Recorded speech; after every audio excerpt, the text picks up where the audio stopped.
നേരത്തെ പറഞ്ഞ മലയാളത്തിലായിരുന്നല്ലോ. ഇനിയിപ്പോ ഇംഗ്ലീഷിൽ വേണമെങ്കിലും ഞാൻ പറയാം.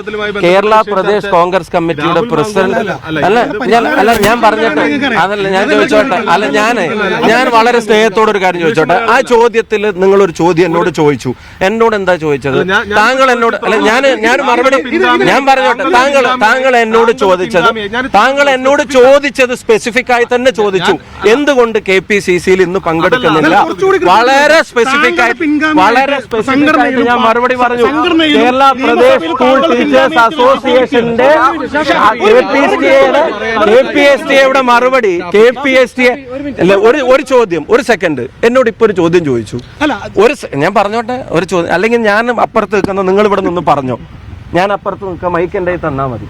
അതല്ല എന്റെ പ്രതികരണം വേണ്ടതെങ്കിൽ ഇപ്പൊ എന്നോട് ഒരിക്കൽ ചോദിച്ചു, താങ്കൾ ഇന്ന് KPC-യിൽ പങ്കെടുക്കേണ്ടതല്ലേ? ഞാൻ പറഞ്ഞു ഇന്ന് KPC പ്രസിഡന്റ് ഉദ്ഘാടനം ചെയ്യേണ്ടിയിരുന്ന KPSTA സംസ്ഥാന ജാഥ കാസർഗോഡ് നിന്ന് ആരംഭിക്കുന്നു. നിയമസഭാ സമ്മേളനം കൂടെ നടക്കുന്നത് കൊണ്ട് അദ്ദേഹത്തിന് പോകാൻ കഴിയില്ല. അദ്ദേഹം ചുമതലപ്പെടുത്തിയ സംഘടനാപരമായ ഉത്തരവാദിത്തത്തിന്റെ ഭാഗമായി ഞാൻ ഇന്ന് സുഹിത്തിന്റെ കല്യാണത്തിലും പങ്കെടുത്ത് നേരെ കാസർകോട്ടേക്കാണ് പോകുന്നത്. സംസ്ഥാന ജാഥയാണ്. KPC-യുടെ ഭാഗത്ത് ആരെങ്കിലും അതിൽ പങ്കെടുക്കണം. ഞാൻ MLA അല്ലാത്തതുകൊണ്ട് എന്നെയാണ് അതിന് ചുമതലപ്പെടുത്തിയത് എന്ന് ഞാൻ പറഞ്ഞ ശേഷവും പിന്നെ അതേ ചോദ്യം തന്നെ അവിടെ തന്നെ പങ്കെടുക്കേണ്ടതായിരുന്നില്ലേ എന്ന് ചോദിക്കുമ്പോൾ പിന്നെ ഞാൻ എന്താ മറുപടി പറയാം? രാഹുൽ വിഷയത്തെ സംബന്ധിച്ച് നിങ്ങൾ ചോദിച്ചു, എനിക്ക് പറയാനുള്ളത് ഞാൻ പറഞ്ഞു.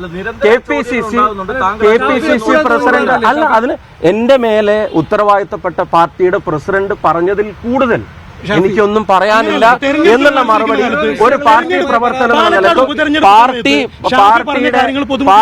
പ്രവർത്തനം എന്നുള്ള നിലക്കും അതുപോലെ തന്നെ പാർട്ടിയുടെ ഉത്തരവാദിത്തപ്പെട്ട ഒരു പദവിയിൽ ഇരിക്കുന്ന ആളെന്ന നിലക്കും എന്നെ സംബന്ധിച്ചിടത്തോളം എന്റെ പ്രസിഡന്റ് പറഞ്ഞൊരു വാചകത്തിൽ കൂടുതലൊന്നും പറയാനില്ല എന്ന് പറയുന്നത് അത്യാവശ്യം നല്ല മറുപടിയാണെന്നുള്ളത് തന്നെയാണ് എന്റെ വിശ്വാസം.